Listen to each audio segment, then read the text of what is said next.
So we're gonna get into episode 4, season 2, episode 4 of The Last of Us. So we get introduced to fucking Isaac, that motherfucker. That my man Peoples. Yo, my man Peoples. That telling dude, you, motherfucker's bad actor. Yo, that dude is freaking. What the hell is his name? Jeffrey Wright. Jeffrey Wright. Thank you. Jeffrey Wright is yo. He's fantastic, yo. Listen, man. He's in the new Denzel movie too. Yeah, he's in the new Denzel. Listen, Jeffrey Wright is a consummate actor. Once you see him, you know it's about to get interesting. Yep. You know it's about to get interesting. So you know what's sorry. I was gonna say so the whole piece where they're all riding in back of the transport. And they're all like laughing about what they did to the people and whatnot. And they're like, yeah, so they call them voters. And so the one young guy, he's not laughing. He thinks that it's pretty piss poor that they're like laughing about these people. And he's like, well, why do you call them voters? And he was like, so Jeffrey's like, because we took away everything that they had, and we call them voters as a joke because they have no say so. And so then he gets out because they're stopped at this yellow school bus and they see all of these people coming out. And he gets out, and he goes and talks to the lady. And before he goes over there, he tells the one young guy that's not laughing to come with him. It's like, come with me, you're gonna learn something. And he walks up and she says, you this? And she says, yeah, and you this? Yes. He goes back to the transport, pulls out 2 grenades, throws the shits in and locks the door. I was just like, yo, wait a minute. I'm like, oh shit. Yo, when I saw that, I was like, that's the way you kill a whole group of motherfuckers real quick. Put them in a sardine can and just throw 2 fucking grenades inside of there. That shit was so fast. Like, I guarantee you, most of them didn't even know what the fuck was going on before the door closed. Fedra, by the way. So Fedra, if you keep in mind, they were all wearing Fedra outfits. That's where Ellie started in the beginning of season 1. She was in a Fedra camp. Yep. So and then she got transported to the Fireflies, and everything happened with Joel and da. So the Fedra are the assholes who wear riot gear, and they take away everybody's rights and make them do work. And then if anybody acts out of line, they act like assholes and just kill people. So and that's always been an underlying message of The Last of Us, is that the infected are fucked up, but the people are worse. It's always been like an underlying tone of the show in and of itself. Yeah, sounds like real life. But like at the end of the day, like it's telling you that like humanity, if something like this ever happened, you would end up with a lot of really shitty people showing their true fucking colors because it's about you at the end of the day. You know what I'm saying? So like that's just how it goes. I mean, like, and I've always appreciated that message about The Last of Us, because it's like, yeah, you'd have a lot of fucked up. Whoever got the power is going to end up fucking doing fucked up shit. Baby. That's how it goes. That's how it goes. Basically. Also, I don't know if you guys noticed, but freaking one of the people in the Fedra thing it made me laugh because I looked at first, I double checked. It was Josh Peck from Drake and Josh, was one of the dudes in the Fedra truck. Yeah. The one who was telling the story. Yeah. I was not expecting him to be in The Last of Us. I was like, where the fuck is this guy coming from in The Last of Us? Granted, he played a 5-minute role, but whatever. Hey, like, a paycheck is a paycheck, baby. That's how I feel about it.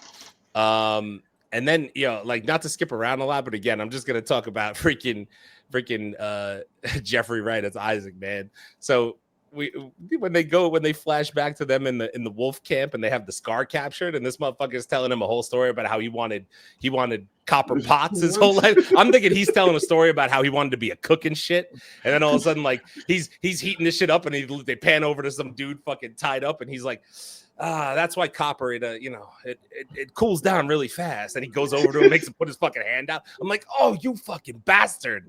God damn, that fucking looked like it hurt. Yeah, he was there butt ass naked. No, I was about to say, I didn't need dick in my face. I was not expecting a whole dick in my face. Yeah, bro. Like, can we pan up? Like, I got a 65-inch back there, bro. Like, exactly. And of course, like, center screen, center screens. I'm like, damn, bro, what the fuck? Go get a beer until the shit was over. Like, what the fuck?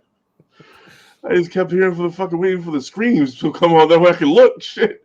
Oh man. But yeah, and then that whole scene was tough because the way that he went from I wanted to own these pots, these are the best pots, they're the French pots, this is what I wanted to own, blah blah blah blah blah blah, to you won't tell me everything the fuck that I need to know, and that guy did not fucking break. You talk about a fucking GG. Yeah. This motherfucker was getting burnt, and he was beat the shit, burnt butt naked, and he stuck out his hand for him to burn the other hand. That's when he knew that, hey, he's not talking. Yeah. I mean, listen, some people are built like that, man.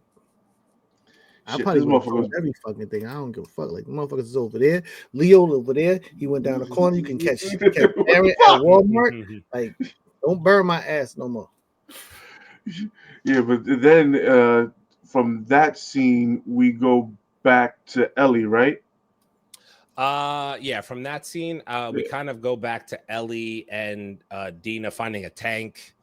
And they, she makes a lot of noise. Like, I'm not gonna lie, like, this is where I kind of like I want to give a shout out to, so I know you guys don't really like her that much, but like the young lady playing Dina, I actually think she's not that bad, to be honest with you. She's not a bad actor. I don't think she's that bad, but the Dina character, that's what you're talking about. Yeah, Dina character. No, the actress is doing a thing, but I hate the Dina character. Yeah. I just want her to get eaten. Like, I thought we had her last night. Like, and Ellie stuck her damn arm out, and I'm like, fucking asshole. Like, but we also get the emotional scene of her going into the guitar shop. Yes, so that is 1-to-1 from the game. I don't know if you guys remember that, but I do. That whole scene where she's singing, what the fuck is the song? I forget the name of that. That's 1-to-1 from The Last of Us Part 2. She literally did that exact scene. Okay, so I gotta give Bella Ramsey some credit. She did really well with that whole scene. I felt like I was like, oh damn, like that. I was like, that was a good scene. You know what I mean? And Dina was kind of sitting there feeling the emotions. I'm like, this isn't bad. You know what I mean? Like, really not bad at all. So, wait. After that, they happen to spot the radio stations that are on the hill. The radio station on the hill. Yeah. They spot it from where they are, and then they make a plan. Yeah, they're like, we can't go there during the day because of the horse and blah, blah, blah, blah. And of course, also in the record shop, the first fucking record that they pull out, fucking Bob Marley. The GOAT. God damn it. The GOAT. The GOAT. His music still lives in the fucking apocalypse, so fuck all of y'all. Basically. Yeah, I mean, listen, that whole scene. So basically, from that point forward, when they went to the radio station, the tied up bodies, the HBO Max with the visuals and shit, with the tied up bodies and all that shit, they're 1-to-1 from the game, literally 1-to-1. Oh, really? That whole scene happened in the game. Yeah, 100%. Shit. Yeah, that whole thing was with the guts and everything all fucking hanging out. That's the point. The Seraphites, the scars, they're the Seraphites is what they really go by. But they that's what they do. Whenever they kill wolves, they like they slice them open and they hang their guts. They hang them. They consider it a sacrifice to what the fuck is the name of? You remember how remember how he was interviewing the dude and he was whatever, he was sorting him and all that. He kept on mentioning a woman. The woman is like their cult leader. She's a cult leader. Okay. I forget her name off the top of my head. Actually, I'm gonna, it's gonna bother me. I'm gonna look it up. They call her the prophet. But like they never give away her secrets. They don't talk about her, but she's known throughout the whole realm of the game as the prophet. I don't even really. I think eventually that comes to light towards the end of the second game. So I'm very interested to see what they're gonna do with that as well, because now she's been mentioned by name. And like they're using it heavy. It's a heavy fucking reference too. Yeah, they're using it as a reference. So I'm like, they're probably gonna pay that off at some point in time, I would assume. Like I said, like I'm very interested to see kind of where this goes. So all right, let's the radio station. So they get to the radio station. I love the little. So I don't know if you guys know, but as somebody who played the game, I'm sure you guys remember from me playing. I appreciate it. I don't know if you saw the little nuances to like. Remember how they all came in the room? And Ellie and Dina were like hiding behind the desks. And then I don't know if you noticed, but when I got to give a shout out to, as much as like Bella Ramsey sometimes driving me a little nuts as Ellie. They even had her like at one point in time when they were walking, when she went up the stairs and her and Dina were walking to go up the stairs. She literally did. People make fun of The Last of Us because the walking mechanics, if you look at it in an outside angle, they look really funny. And at one point, I actually went back and rewound a little bit. She did like the funny walk from the game. She was like tiptoeing and like walking funny to like do a pay an homage to the game because it's like a thing that people said. So I was like, they're like, I got to give a shout out to Max because they're doing the little things to be like, if you're a gamer, you'd be like, oh shit, like that they're doing the thing for the game. Funny fucking walk. It's for the game, yeah. It's the funny walk for the game. So like I noticed it, you know what I mean? Like it was like little shit like that, and then obviously the same shit like Chase said earlier, like and I think you said it too, like the hiding and waiting, they're ambushing people, they're not attacking people up front because that's what you're supposed to do in the game. It's supposed to be an ambush style game. So, you know, I listen, that whole scene I thought came out really good. And then we jump to the fucking tunnels where they're running from the rest of the ones they couldn't get. That's the thing that I think. So, like, the major difference from playing the game to watching it unfold on TV is you knew Ellie and Dina weren't going to be able to take down all those wolves by themselves, right? So Max, instead of doing the thing that you do in the game, which is sneak around, throw some things, distract people, and go around killing them, they said, no, we're going to have them take out a couple, and then we're going to have them run away, and then they're going to fall into the tunnels. Like, they found a way to pivot off of the stuff from the game so well. I have to give them kudos for that. Right. Because it's literally the only way you could execute it with it working correctly. You know what I mean? That fucking train scene. The train scene was holy shit. Yeah. I was like, turn on the fucking lights. So the wolves find them. They sneak. They crawl into the tunnels. They're like, okay, we think we're safe. The wolves call ahead. They ain't nothing faster than a fucking radio wave. So the wolves call ahead to the other side of the tunnel and say, okay, go beat them halfway. You guys can cut them off over there. And all you see, as soon as they get into the tunnel, is these red fucking flares flowing over. Just giving them fucking light. Flares all over the fucking place. The tunnels were red in the game, too. So it's the same thing. Same thing. So, and then you start hearing the fucking infected. Bro. And you hear her, and you hear her just, as soon as I know she closes her eyes, we're fucked. Bro, I love the fact that they heard the infected, the wolves heard the infected, and then Dina at one point looks at Ellie and she just starts counting the amount she's hearing, and she goes, and she's like not saying anything, but she's counting, and all of a sudden she got to her second hand and she looked at her and was like, oh shit, and then there were just fucking a mob of them, a whole bunch. She was like, oh, I fucking lost count, it's too many to count, like, son, we gotta fucking go, son. And they fucking come in with a vengeance. The wolves looked like they shat themselves before they died. They were dead. They were dead immediately. There was no it was horrid. So what's crazy is you see them in the background where Ellie and them are like trying to move, and you just see like you just see them like attacking way in the background, but it's hordes in them, and I'm like, yes, that's what we came here for. Thank you very much. I think it was the visuals for me of, so like Leo said, like it's dark. There's a hint of red light floating around from when they threw the fucking flares. Right. But then like on top of that, like when they're in the close quarters of the train itself, like at one point they get caught in the train and Dina's trying to open the escape hatch to get out. And the only thing you see is it goes really dark, but you can still kind of see and hear things. But the only thing you really see is like flashes of light from when Ellie is pop, pop, pop, and you're like, oh, like the scene just visually worked so well. You know what I mean? Like for how it looked great. And one piece of bullshit, she would have never been able to pull her up from that fucking hatch. So, hell no. I said that too. I was like, dead body fucking weight. I don't give a fuck how scared you are, how strong you think you are. She would never be able to pull her up with fucking one hand while she's holding the other one with the gun. She would have never been able to pull her ass up like that. Yep. No fucking way. Yep. Yeah, exactly. I'm pissed because I'm like, I thought we had I'm like, damn, bro, we finally get. Oh no, but then we get them fucking doing the running man on top of the train. Just fucking. And I'm like, oh shit, okay. Then they get to the fucking other side, and then they get just like a fucking turnstile in the city. Fucking turning thing never fucking works right.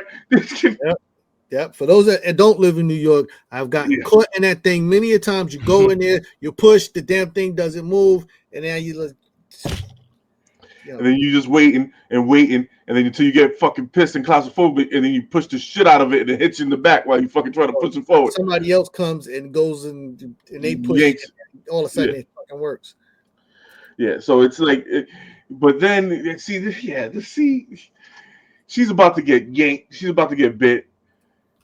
The fucking infected comes right at her. Ellie just sticks out her arm there like a G that she is. Like, you asshole. We had her. We're supposed to let her. We almost had her. She was almost dead. She puts her arm out. The fucking infected gives her a little fucking nibble on the fucking arm. And they fucking say, come on, let's go. They get through the fucking fence and they start fucking running away. So they get to across to the other building. And then once Dina starts fucking looking at her funny. No, Dina wants to shoot this bitch. She's like, oh, you about to turn? You ain't about to turn in here with me, goddammit. We about to pop your top. So that was a slight difference from the show to the movie. In the show, in the I'm sorry, the game to the show. In the game, Ellie's mask breaks when they're in like an out, so they have to wear masks where they're spores. Right. In the game, Ellie's mask cracks, and Dina's like, "How are you breathing spores?" And then they run out, and it's similar, but they made a change to her getting bit to make it. Honestly, her getting bit is more dramatic for film than it would be if she breathed spores in the game. The bite is more, in my opinion, I even thought about this, like the bite's more impactful because you actually see it. She's got a chunk of skin missing, and she's like, "Oh my god, you got bit." You know what I'm saying? So that was a fucking love bite though. When we saw the fucking bite that it's still a fucking little love bite, man. When that fucking infected got on her ass, she was you know what I mean? I'm expecting to see a fucking piece of meat missing. You know what I'm saying? Yeah. I'm just seeing fucking teeth marks. I'm like, man, come on, man. These motherfuckers are ravenous. I'm like, what you want, a phone number or something, bro? Like, but yeah, she's looking at her all funny. But you notice how she let her fucking barricade the fucking the library before she fucking started looking at her funny real quick and pointed that gun at her. Then Ellie tells her, "Oh, okay, blah blah blah. I'm a cure. I'm not a cure. I cannot get infected. I'm immune. Blah blah blah blah." Tells her all the fucking story. Sounds busy banging. She tells her, "Okay, I'll sleep in that couch. You watch me all fucking night." By the next morning, she looks at the fucking arm. She's not infected. Blah blah blah blah. Love scene. Cut to that. They fucking bang on the fucking bathroom on the floor. Then they wake up the next morning. They go to the roof. They hit a radio. So they hit a radio, and on the radio they mention one of the guys from Abby's squad on the radio, which and their location. And so they run up to the roof to try to figure out where they are and whatnot, and they can kind of see off in the distance where everything is. I still got hopes that they get Dina, so you know. We see the whole section of it, and they talk to each other. She finds out that she's pregnant. That Dina is pregnant from the other guy from Jackson. Yes, yeah. So she's like, Ellie's trying to tell her not to go because it's different now. You're pregnant, blah blah blah blah. And they say they do the whole thing. Oh, we're together. So they hold hands and say, okay, that's how we fade to black a little bit. Mm-hmm. Yeah, and whatever. Then we get in the next episode previews, we get to see what Aaron was talking about with the spores. Yes, the spores. Yeah. So that looked fucking crazy as fucking hell. It could be.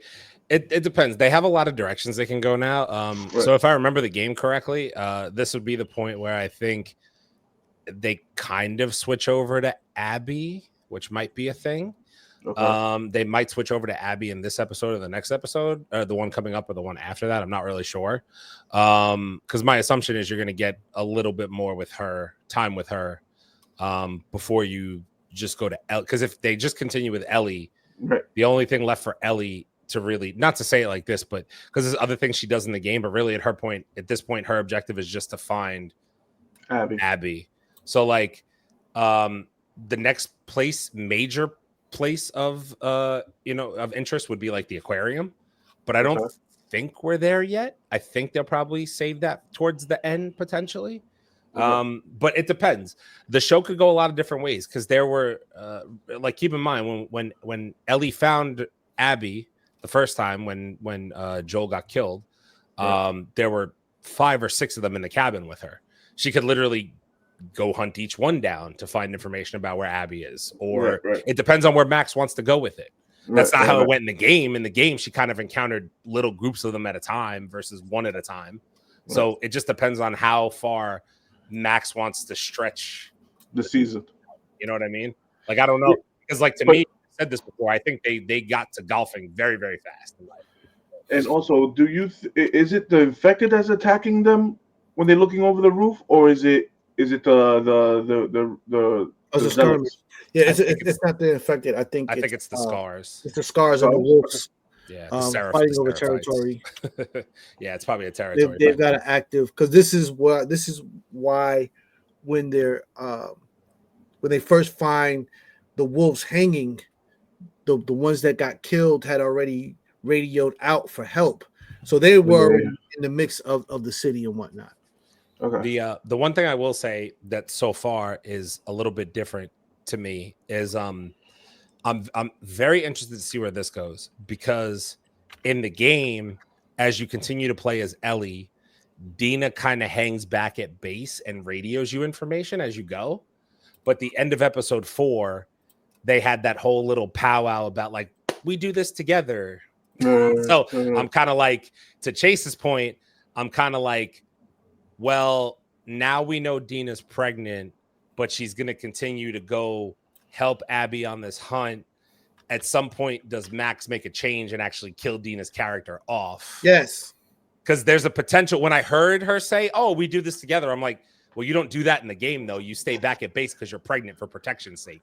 Right. So, like, now you're going to go with her. You're putting yourself in the line of danger. There's wolves. There's Fedra. There's Seraphites. So, like, could Dina be, like, accidental collateral? Right, and infected. So could Dina end up being like accidental collateral and make it more dramatic, where she like loses, or maybe she like gets really pregnant and then has the baby early and then she dies? Like, Max has a lot of potential to make this very dramatic, is what I'm trying to say at the end of the day. Like, it's going to be very interesting to me to see how they handle it.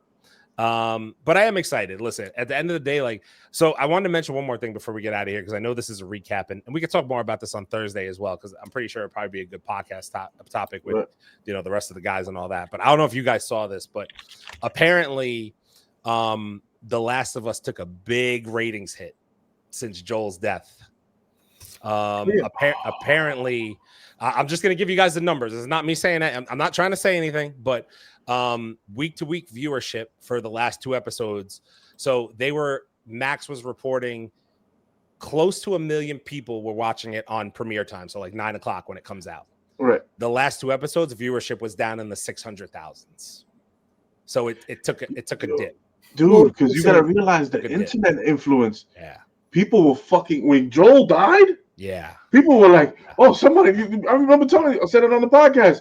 People were making videos. Somebody need to go find that bitch named Abby and fucking put it on Wall Star and beat the ass in real life. I'm like, God damn, this is a character.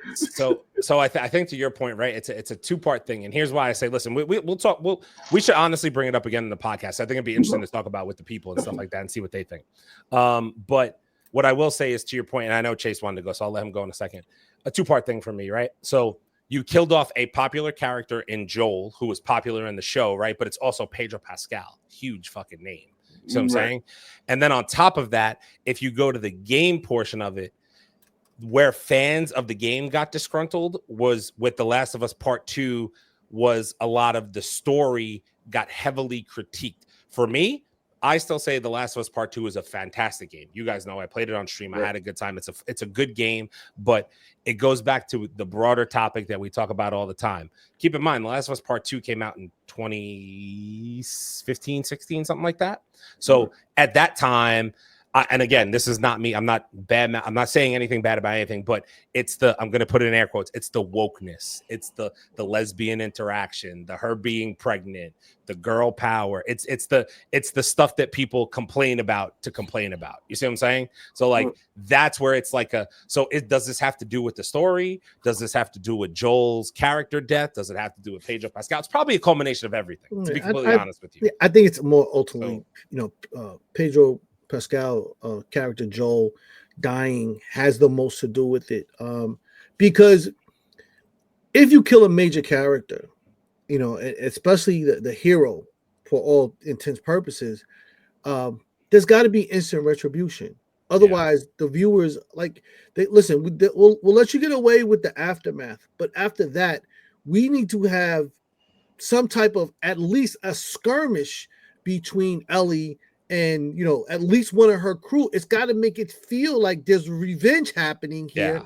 Otherwise, people are going to be like, "Oh, so now you're just going to make me wait till Ellie finds Abby, and you're sticking me with this other side story." Like, we don't care about the wolves. We're not invested in the wolves. We're not invested in Scar. We're invested in Pedro. He's gone. We invested in Ellie finding Abby. That's where we're invested. Mm-hmm. So once we know we're not getting that, that's where that's where you're screwing yourself. But this is where they need to bring in Joel's brother. Tommy. Like said. They need to bring in Tommy. I agree. They need to bring in Tommy in these next couple episodes and let him be the badass that he's doing, that he's supposed to be. That way, it brings your fucking viewership up, and you see Tommy taking out half of fucking Abby's crew one by one. And that's a fucking episode. So I think that it becomes a point of contention, and I think the reason why I say that is because a lot of where we are with mainstream media now is this whole, again, divide of wokeness. So people are going to say, are they not going to do Tommy because they don't want to take away from Ellie's shine of getting revenge for Joel? So are they going to prohibit that from Max? I don't know. I'm just saying what I've heard, what I hear the internet clamoring about. You know what I'm saying? Listen, my point of view is this. It doesn't take anything away from Ellie. Let's be clear. Yeah. Ellie cannot take on an entire army. That's my point too. And I listen, all due respect to Bella, Dina gotta go. She cannot continue. So they're not tracking down Abby and an entire army with a pregnant chick and or a child. Like, that's done. You know what I'm saying? But at this point, Tommy can decide that he's going to go out and he tracks them. He finds out what's going on. Ellie gets into, whatever. Dina's gone because, infected, like, eat her and put ketchup on her and all of that. And then, Tommy steps in and, Red shot. gets a piece of that. And the thing is the best thing about it is if with everybody complaining on the fucking internet and the viewership and all that shit, it's if it happened in the game and they're doing damn near 1-for-1, it's close. Yeah, it's fucking close. So it's like, close, if it happened in the game, what the fuck are you complaining about? You can't please everybody. People complained about The Last of Us Part 2 as well. At the time, people complained about the game because they said Part 1 was so good. You made it a whole thing. You made it. You killed off Joel. You this, you that. So people did complain about The Last of Us Part 2. It was very heavily. Everybody complains when you do have consequences and when you don't have consequences. You're not going to please everybody. You're not going to please everybody. So we lost what, 400,000 people in these 2 episodes. 3 or 400,000 people in these last 2 episodes. It's a lot. So if you're ranking up and you still go to up there, and you also got to realize one thing. Okay, we lost Joel, blah, blah, blah, that all happened. And I guarantee you, people took off these last 2 weeks like we did too. Possibly. Because we also had a movie come out. Possibly. We also had a lot of shit going on in the world. So people are gonna go and say, okay, let me binge watch. And that's why I want to see the viewership now. Yeah, it'll be interesting to see what happens after this. If the viewership kicks back up to a fucking million again, especially with this last episode, because this last episode was fucking good. I thought it was really good too. So I'm like, if it kicks back up, you still fucking watch it. I'll leave it off on 2 points. So to Chase's point, the whole thing with Dina, keep in mind in the game at one point, not only does Tommy also go to Seattle, but so does Dina's Jesse, the baby's dad. Also goes and finds Ellie and Dina at one point in time. Does that happen in the show as well? It wouldn't surprise me because he kind of ends up being a decent character in the game as well, who helps them out, but ultimately has a no spoilers there. But something happens to him. You'll find out if you keep watching the show. More consequences, which this show could use. Pretty much. I mean, if it has the more consequences, the better the fucking show. Because everybody, the same thing happened with Game of Thrones when we fucking lost the little kid too, the little fucking what the hell is his name? Goddamn, the little king, Joffrey. Oh, Joffrey. Yeah. Yeah, when Joffrey got fucking whacked, everybody was so happy. We had him for what 5 or 6 episodes of him being an asshole. Yeah, because I was about to go over there and fuck Joffrey up. He was getting on my Exactly. So the viewership went down. Then we got a bigger asshole in the queen. So it's like you gotta pace it out, man. Let's wait for it. Gotta connect the dots. Gotta connect the dots, man. Like they can do it. It can be believable. It may not be 1-to-1 to the game, but it will make sense and whatnot. Because personally, the whole thing is just way bigger than Ellie. Like I don't see how Ellie This is it, but the way if they do that Tommy thing and the boyfriend thing, oh, we got one. Yeah, you listen with Tommy and Jesse, they've got a better chance of all 3 of them going at it and they picking them off one by one, and you get the consequences with Jesse, and then you get to see Tommy as a badass. Come on, man, you can't ask for better.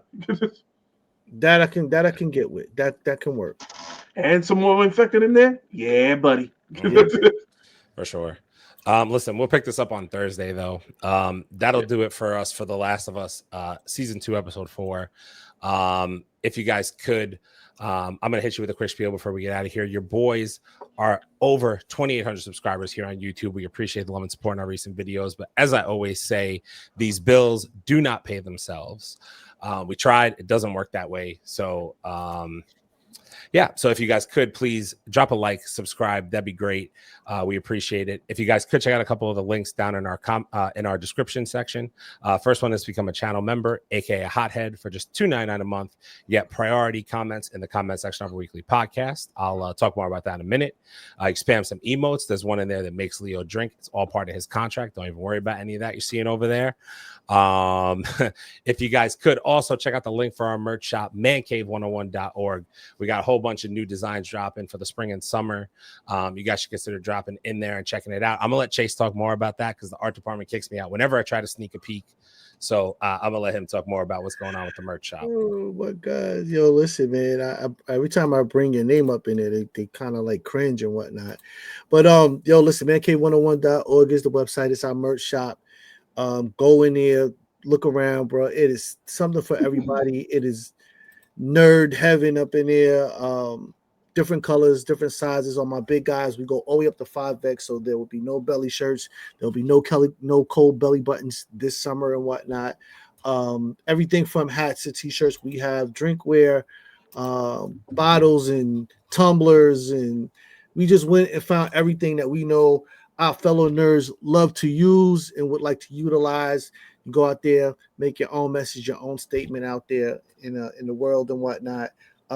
New stuff coming all the time, so definitely check back, cop something because it helps us pay these bills. As handsome as we all are, they still won't let us pay our bills with that. And we thank you in advance for the love. All right, appreciate you. I mentioned our podcast briefly a few moments ago. Thursdays, 8 p.m. Eastern. Catch us live streaming right here on YouTube as well as Facebook and Instagram. If you're an audio listener, you catch us catch the playback on Spotify and or Apple Podcast. If you guys could also leave a nice review over there. 5 stars is obviously preferable, but anything you got to say it with your chest, as I always say. That's all I got, man. Until the next show review, catch you guys next time. Peace. I got chips to the men camp. I got chips to the men camp. I got chips to the men.